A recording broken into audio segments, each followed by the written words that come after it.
I wake up in the morning and I want to reach for my phone. But I know that even if I were to crank up the brightness on that phone screen, it's not bright enough to trigger that cortisol spike and for me to be at my most alert and focused throughout the day and to optimize my sleep at night. So what I do is I get out of bed and I go outside. And if it's a bright, clear day and the sun is low in the sky or the sun is, starting to get overhead, what we call low solar angle, then I know I'm getting outside at the right time. If there's cloud cover and I can't see the sun, I also know I'm doing a good thing because it turns out, especially on cloudy days, you want to get outside and get as much light energy or photons in your eyes. But let's say it's a very clear day and I can see where the sun is. I do not need to stare directly into the sun. If it's very low in the sky, I might do that because it's not going to be very painful to my eyes. However, if the sun is a little bit brighter and a little bit higher in the sky, sometimes it can be painful to look at. So the way to get this sunlight viewing early in the day is to look toward the sun. If it's too bright to look at directly, well, then don't do that. You just look toward it, but not directly at it. It's absolutely fine to blink. In fact, I encourage you to blink whenever you feel the impulse to blink. Never look at any light, sunlight or otherwise, that's so bright that it's painful to look at because you can damage your eyes. But for this morning sunlight viewing, it's best to not wear sunglasses. That's right, to not wear sunglasses, at least for this morning sunlight viewing.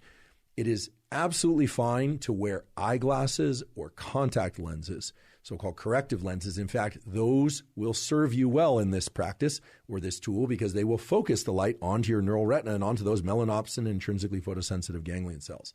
If your eyeglasses or contact lenses have UV protection, that's okay. There's so many different wavelengths of light coming from the sun, and they are bright enough that they will trigger the mechanisms that you want triggered at this early time of day.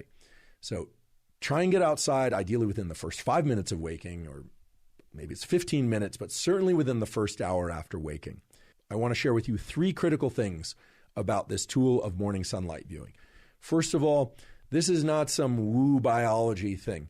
This is grounded in the core of our physiology. There are literally hundreds, if not thousands, of quality peer-reviewed papers showing that light viewing early in the day is the most powerful stimulus for wakefulness throughout the day, and it has a powerful positive impact on your ability to fall and stay asleep at night. So this is really the foundational power tool for ensuring a great night's sleep and for feeling more awake during the day.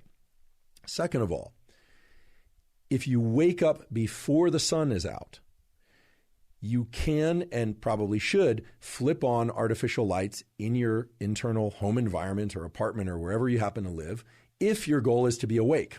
Right? If you wake up at 4 a.m. and you need to be awake, well, then turn on artificial lights. Once the sun is out, however, once the sun has risen, then you still want to get outside and view sunlight. Some of you will wake up before the sun comes out, and if you're asking whether or not turning on artificial lights can replace sunlight at those hours, unfortunately, the answer is no.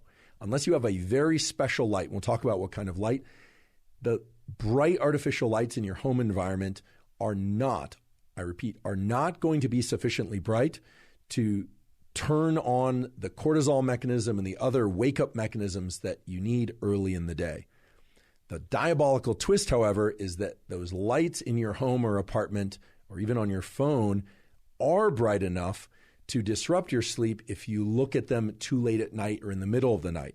So there's this asymmetry in our retinal, our eye biology, and in our brain's biology, whereby early in the day, right around waking, you need a lot of light, a lot of photons, a lot of light energy. And artificial lights generally just won't accomplish what you need them to accomplish. But at night, even a little bit of artificial light can really mess up your so-called circadian, your 24-hour clocks and all these mechanisms that we're talking about. So if you wake up before the sun is out and it's still dark, please turn on as many bright artificial lights as you possibly can or need, but then get outside once the sun is out. On cloudy days, you especially need to get outside. I repeat, on cloudy days, overcast days, you especially need to get outside and get sunlight. You just need to get more of it. Now, how much light and how much light viewing do you need? This is going to vary depending on person and place literally where you live on Earth, whether or not there's a lot of tree cover, whether or not you're somebody who has sensitive eyes or less sensitive eyes. It's really impossible for me to give an absolute prescriptive, but we can give some general guidelines. In general, on a clear day, meaning no cloud cover or minimal cloud cover, you want to get this sunlight exposure to your eyes for about 5 minutes or so. Could be 3 minutes one day, could be 7 minutes the next day, about 5 minutes. On a day where there's cloud cover, so the sun is just peeking through the clouds or it's more dense cloud cover, you want to get about 10 minutes of sunlight exposure to your eyes early in the day.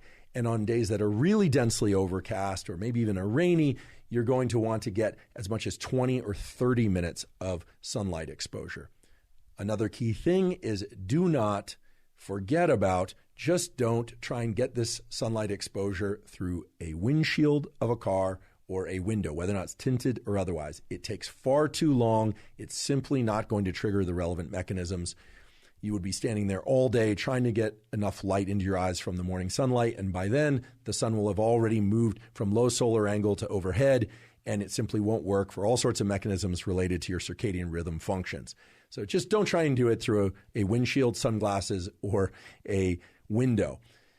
It's just not going to work. Get outside. If the weather is really bad or for whatever reason, safety reasons, you cannot get outside, well then I suppose try and get near a window. That would be the last resort. But you really want to get outside to get this sunlight exposure.